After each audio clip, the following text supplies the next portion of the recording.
할렐루야. 우리 주 예수 그리스도의 이름으로 은혜와 평강이 항상 여러분들과 함께 하시기를 기원합니다. 오늘은 성서일과 나해 성령 강림 후 제7주일입니다. 오늘 말씀의 제목은 우리가 찬양하는 이유입니다. 성경 본문은 아모스 7장 7절에서 15절, 시편 24편, 에베소서 1장 3절에서 14절, 마가복음 6장 14절에서 29절의 말씀입니다. 아모스서를 우리가 다룰 기회가 없는데 죄송하게도 오늘 저희가 아모스서는 다루지 못할 것 같습니다. 시편 24편, 에베소서, 마가복음의 말씀을 통해서 오늘 우리가 찬양하는 그런 이유에 대해서 생각해 보았으면 좋겠습니다. 여러분, 찬양으로 하나님께 영광 돌리는 그런 시간들, 그런 예배 순서가 있는 예배에 참여해 보셨죠? 그런 찬양 시간이 있는 예배에 참석해 보면 두 손을 높이 들고서 정말 하나님의 은혜에 감격해서 신령과 진정으로 하나님께 영광을 돌려드리는 그런 모습을 종종 보게 되는데요. 우리는 정말 하나님께 영광 돌리는 그런 정말 은혜의 시간임에도 불구하고 어떤 사람들은 이렇게 찬양 드리는 모습을 폄훼하는 그런 경우가 있는 것 같습니다. 단체의 감정을 자극해서 사람들로 하여금 그 어떤 열광에 빠지게 만드는 선동이라는 것이죠. 음악이라든지 어떤 가사들을 통해서 사람들의 감정을 자극한다는 것입니다. 하지만 사람들이 여러분 이렇게 찬양을 드리는 것은 그만한 이유들이 있기 때문이죠. 아무런 이유도 없이 사람들의 감정이 휘말리는 것은 절대 아니라는 것입니다. 찬양의 가사가 그 사람의 마음을 건드리기도 하고 또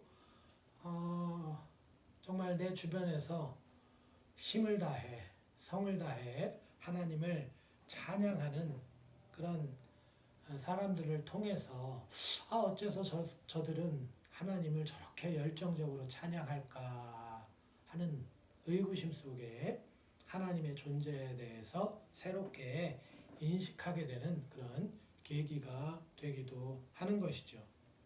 찬양의 메시지가 되었든지 또 아니면 열정적으로 찬양에 임하는 사람들의 모습에 자극을 받았든지 간에 여러분 찬양을 통해서 하나님께 열정적으로 영광 돌려드리는 모습은 사람들에게 이유가 있고 그 사람들에게 이유가 있다는 것입니다. 물론 여러분 어떤 조사들을 보면 그렇지 않다라고 이야기하는 조사와 통계도 있는 것으로 알고 있습니다. 하지만 그럼에도 우리가 하나님을 찬양하는 데에는 다 이유가 있다는 것입니다. 오늘 우리는 이러한 이유들, 우리가 왜 하나님을 찬양하고 있는지 그런 이유들을 되짚어보는 그런 시간을 좀 가져보려고 하는 것이죠. 그래서 우리가 첫 번째로 에베소서의 말씀을 좀 나누려고 합니다. 에베소서의 말씀을 보면 이 바울이 하나님을 찬송하면서 오늘 말씀을 시작하고 있습니다. 찬송으로 하나님께 영광 돌리는데 왜 하나님께 이 찬송을 돌려드리느냐? 바울은 하나님께서 자신과 에베소 교회의 그 교우들에게 복을 주셨기 때문이다라는 것이죠. 찬송하리로다 하나님 곧 우리 주 예수 그리스도의 아버지께서 그리스도 안에서 하늘에 속한 모든 신령한 복을 우리에게 주시되 라는 것입니다.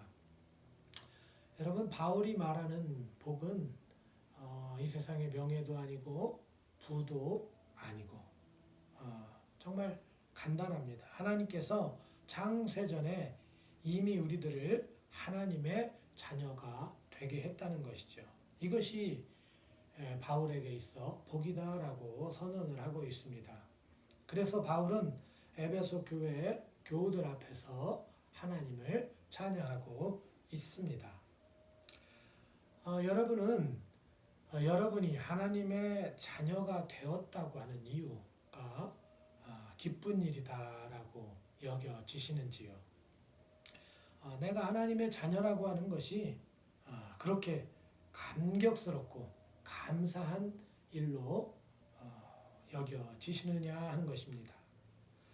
바울에게는 이것이 정말 기쁘고 감사하며 감격스러운 일이었다는 것이죠.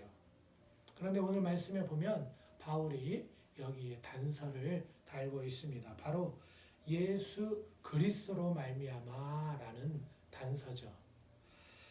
아시다시피 여러분, 바울은 이미 하나님을 잘 섬기던 그런 사람이었습니다. 하나님을 섬기는데 열과 성을 다하는 사람이었던 것이죠. 자신이 택한 하나님의 백성이라고 하는 것, 그래서 자신이 이스라엘 백성이 되었다고 하는 것, 또 그 중에서도 정말 가장 힘을 다해서 하나님을 섬기고 있던 바리새인이었다고 하는 것에 대해서 바울은 자부심을 가지고 있었습니다. 뿐만이 아니라 바울은 그 율법 학자 중에서도 역사적으로도 가장 유능했던 그 율법 학자였던 가말리엘의 문화생이었습니다. 그 가말리엘 밑에서 공부한 것이죠. 이런 것을 볼 때 정말 바울은 이미 즐겁고 감사한 인생을 살고 있었음에도 불구하고 오늘 단서 조항을 달고 있다는 겁니다. 바로 예수 그리스도로 말미암아. 그가 이전에 하나님을 정말 열과 성을 다해서 섬기는 것과는 비교도 할 수 없는 참된 복을 예수님으로 말미암아 누리게 되었다고 하는 고백을 오늘 하고 있는 것입니다. 그런데 여기서 또 한 가지, 여러분, 우리는 에베소서에서 한 가지 어려운 낱말을 만나게 됩니다. 바로 예정이라는 말이죠. 하나님께서 우리를 예정하셨다고 말하기 때문에 여러분, 많은 이들이 우리들의 운명이 이미 정해진 것이다 라고 생각을 했습니다. 그래서 심지어 우리가 아무리 죄를 짓고 살아도 하나님께서 정하신 사람은, 하나님께서 구원하시고자 작정하신 사람은 구원을 받게 되어 있다라고 말하는 것입니다. 운명을 넘어서 이것은 거의 숙명에 가깝죠. 필시 그렇게 될 것이다 라고 여긴다는 것이죠. 그런데 여러분, 주석서들을 살펴봐도, 그리고 제가 생각해도 에베소서의 예정은 그런 의미가 아니죠. 여러분, 바울이 이 예정이라고 하는 말을 사용한 이유가 있는 것 같습니다. 그것은 전능하신 여호와 하나님의 주권을 강조하기 위해서죠. 하나님의 사랑과 은혜, 이것이 얼마나 놀랍고 찬양할 만한 일인지를 오늘 에베소 교회 교우들에게 가르쳐 주기 위함인 것입니다. 믿는 사람들 중에 하나님의 은혜를 깊이 체험한 사람들이 정말 가장 많이 하는 그런 고백이 있습니다. 무엇이냐면 모든 것이 하나님의 은혜입니다 라는 고백이죠. 정말 많은 그리스도인들이 하고 있는 고백입니다. 돌아보면 하나님의 은혜 아닌 것이 하나도 없다는 것이죠. 그래서 이렇게 하나님의 은혜를 고백하는 사람들은 정말 하나님을 더욱 사랑하게 되고 또 하나님을 예배함에 있어 신령과 진정을 다하게 되어서 그 예배의 자리가 기쁘고 감사하고 감격스러운 것입니다. 그의 인생에 있어서 여러 가지 일들이 있겠지만 하나님께 예배하고 하나님께 찬양하고 하나님께 영광 돌려드리는 그 일이 가장 의미 있고 감격스러운 일 중에 하나가 되는 것이죠. 그것이 너무나 당연하다고 여기기 때문인 것입니다. 여러분, 우리가 이러한 고백을 하는 이유는 이미 그렇게 될 것이다 라고 말하기 위함이 아닙니다. 이렇게 될 것이다 라는 목적 때문에 우리가 이런 고백을 하고 있는 것이 아니라는 것이죠. 정말 신묘막측한 하나님의 인도하심과 섭리가 있었다는 것을 표현하고 싶기 때문에 모든 것이 하나님의 은혜입니다 라는 말을 하는 것입니다. 당시에는 그것이 인간적으로 생각할 때 가장 나쁜 결과로 보였지만 지나고 보니 오히려 그것이 하나님의 은혜였다라고 하는 이런 고백은 인간의 지혜와 능력은 하나님의 지혜와 능력 앞에서 정말 보잘것없고 하찮다고 하는 것을 깨달은 그런 고백인 것입니다. 그래서 하나님의 은혜를 노래하게 되는 것이죠. 저는 바울의 찬송이 여기에 있다고, 그래서 예정이라고 하는 말을 사용하게 된 것이다 라는 생각을 하게 되었습니다. 지나온 역사를 보니 역사가 된 것이지 정해진 역사가 있었던 것이 아닙니다. 지나온 역사를 기록해 보니 하나님의 은혜를 발견하게 되는 것이지 정해진 역사가 있어서 그것이 감사한 것이 아니라는 것이죠. 우리의 삶을 돌이켜 볼 때 또 바울의 삶을 그의 인생을 되돌아 보았을 때 하나님의 은혜와 사랑에 감사하고 감격하는 것이지 이렇게 될 것이었기에 감사하고 또 감격하는 것이 아니라는 말이죠. 이것은 여러분 바울의 발견이었고 고백이었지만 바울은 예수님을 믿는 자들이라면 예수님 안에 거하는 자들이라면 이것을 깨닫고 경험하게 될 것이라고 생각을 했습니다. 그래서 자신이 발견한 고백을 에베소 교회 교우들에게 전하고 있고 그들이 이에 동의해 줄 것을 기대하고 있는 것이죠. 오늘 여러분은 어떠십니까? 바울과 같이 하나님을 찬양할 이유가 있으십니까? 예수님 안에서 하나님의 자녀가 된 것이 세상의 어떤 부와 명성을 얻은 것보다 복된 일로 여겨지고 계십니까? 나에게 있었던 부와 명성이 다 사라진다고 해도 예수님으로 말미암아 하나님의 자녀가 되고 하나님의 나라 백성이 되었다고 하는 것이 기쁘고 감사하고 감격할 제목이 되고 있는지를 묻고 있는 것입니다. 그러면 이제 여러분 시편의 말씀을 보겠습니다. 오늘 시편 24편에서 다윗은 하나님을 찬양하고 있죠. 이 시편 24편은 다윗이 블레셋에 빼앗겼던, 그래서 기럇 여아림 아비나답의 집에 오랜 시간 있었던 하나님의 그 법궤를 예루살렘에 안치할 즈음에 드린 감사의 찬양이다라고 사람들이 추측을 하고 있습니다. 우리가 잠시 생각을 해보면 여러분 먼저 말씀드린 대로 아주 오랜 세월 기럇 여아림의 아비나답의 집에 있었습니다. 성경은 이것을 20년이라고 이야기합니다. 정말 오랜 세월이죠. 하지만 이 하나님의 법궤가 블레셋에 빼앗기게 되었던 그런 시점을 생각을 해보면 그 시점은 사무엘이 이스라엘을 다스리기 전이었다는 겁니다. 이때는 아직 왕정도 세워지기 전이었다는 거죠. 사울이 왕으로 등극하지 못했을 때였다는 겁니다. 사울의 통치 기간을 40년이라고도 이야기하고 42년이라고도 이야기하는데 그만큼 오래 전에 이미 이런 일이 벌어졌다는 것이죠. 그리고 이제 다윗이 왕이 된 것입니다. 그러니 여러분, 이 세월을 우리가 잠시만 생각을 해도 좋기 반세기는 넘도록 하나님의 법궤가 사람들에게 잊혀져 있었다고 하는 것을 우리가 추측해 볼 수가 있는 것이죠. 그런데 다윗은 그 법궤를 모셔오면서 하나님을 찬양하고 있습니다. 하나님의 법궤를 옮겨오는 일이 이 다윗에게 얼마나 기쁘고 즐거웠는지 그의 옷이 벗겨지는 줄도 모르고 그는 춤추며 노래하고 있었습니다.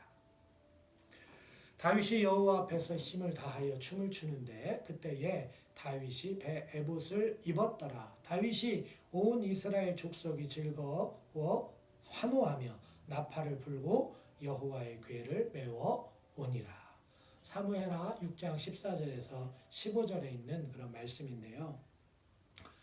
저는 이 말씀을 좀 묵상을 하면서 이런 의문이 들었습니다. 어째서 이전에 그 사무엘을 비롯한 많은 이스라엘 사람들은 하나님의 법궤를 잊어버리면서 살고 있었던 것일까 하는 것이죠. 어떤 분들은 잊어버린 것이 아니라고 이렇게 말할 수도 있을 것이지만 그래도 의문이 드는 것입니다. 무엇이냐면 여러분 블레셋에서 하나님의 법궤가 돌아온 뒤에도 여러분 이스라엘 안에는 수많은 전쟁이 있었습니다. 그런데 사무엘을 비롯해서 사울 왕도 하나님의 법궤를 앞세우고 전쟁에 나선 적이 없다는 것을 우리가 성경을 통해서 확인하게 되는 것이죠. 물론 다윗도 그랬습니다.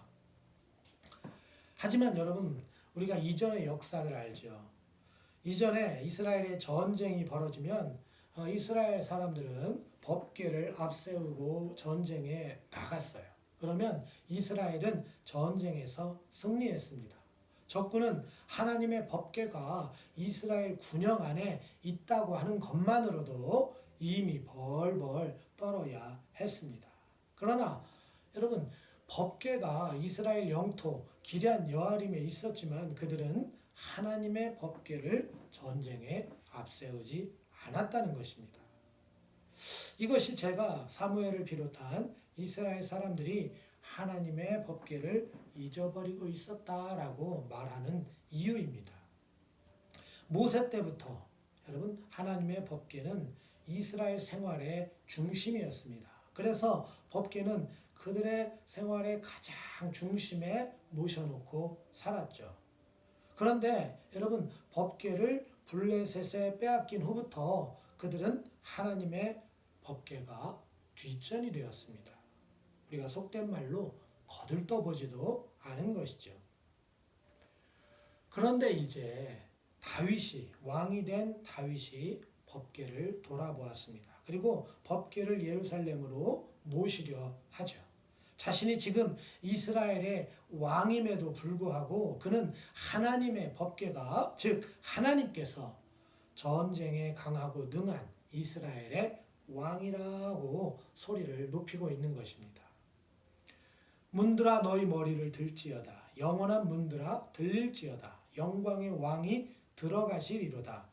영광의 왕이 누구시냐? 강하고 능한 여호와시여 전쟁에 능한 여호와시로다. 문들아 너희 머리를 들지어다. 영원한 문들아 들릴지어다. 영광의 왕이 들어가시리로다. 영광의 왕이 누구시냐?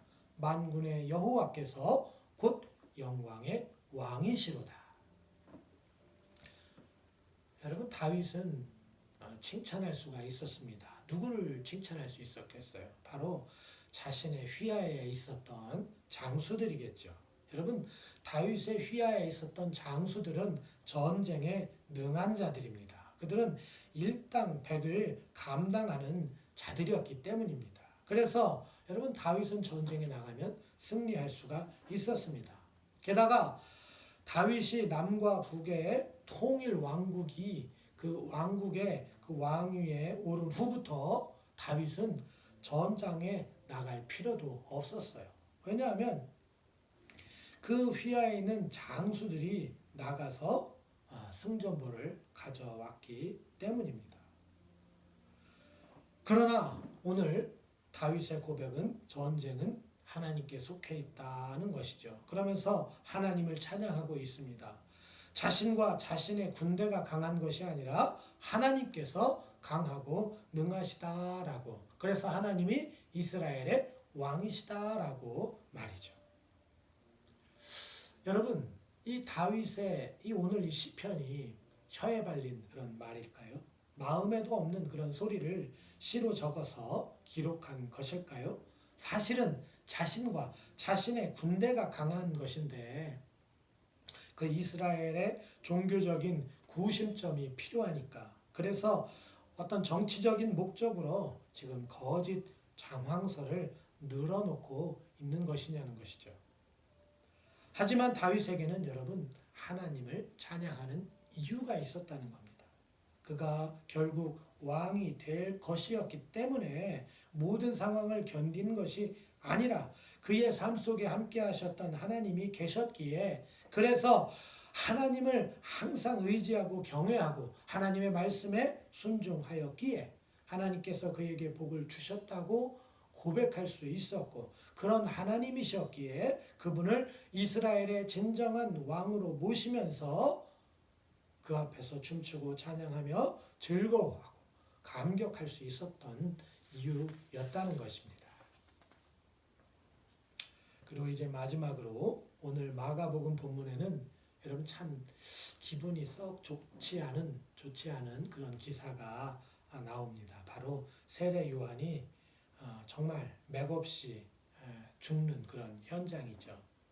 그의 머리가 소반에 담겨졌다는 구절을 보았을 때 사실 저는 마음이 참 답답하더라고요.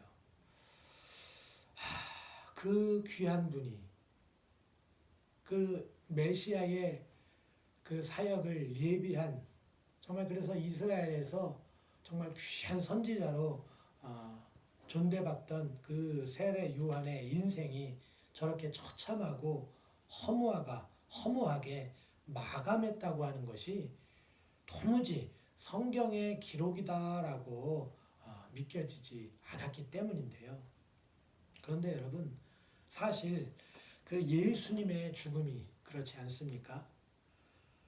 우리가 예수님의 부활과 승천 그리고 다시 오심을 기억하기 때문에 예수님의 죽음을 사실은 우리가 좀 놓치고 있기 때문에, 그런데 예수님의 죽음 또한 상황적으로 볼 때 세례 요한과 크게 다르지 않다는 겁니다. 참 허무하고 비참한 죽음을 예수님이 맞으셨던 것이죠. 아마 예수님이 돌아가셨을 그 당시에 제자들은 더욱 그렇겠죠. 예수님께서 그렇게 돌아가실 것이라고는 그 제자들 누구도 감히 상상하지 못했을 것이기 때문입니다. 그러나 여러분, 그 예수님의 죽음이 있었기에 제자들은 예수님께서 진정한 그리스도임을 고백하게 되었습니다. 그 예수님의 죽음이 있었기에 예수님의 죽음 너머에는 부활이 있었고 그 부활 너머에는 승천이 있었고 그 너머에 하늘나라가 있다고 하는 것을 알 수가 있었습니다. 이것이 이제 제자들의 노래가 되었고 예수님을 땅끝까지 전하게 되는, 예수님을 찬송하게 되는, 그래서 하나님께 영광 돌려드리게 되는 이유가 되었다고 하는 것입니다. 사랑하는 교우 여러분, 여러분에게는 하나님을 찬양할 이유가 있으십니까?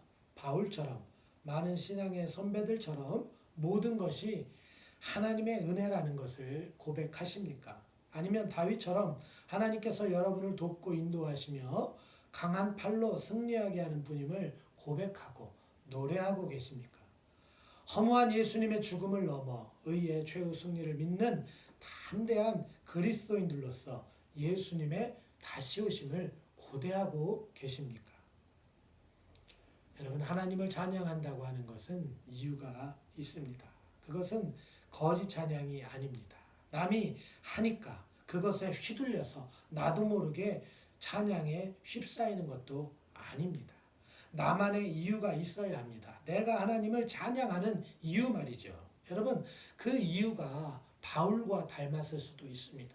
다윗과 닮았을 수도 있습니다. 또 신앙의 많은 선배들과 그 이유가 닮아 있을 수도 있습니다.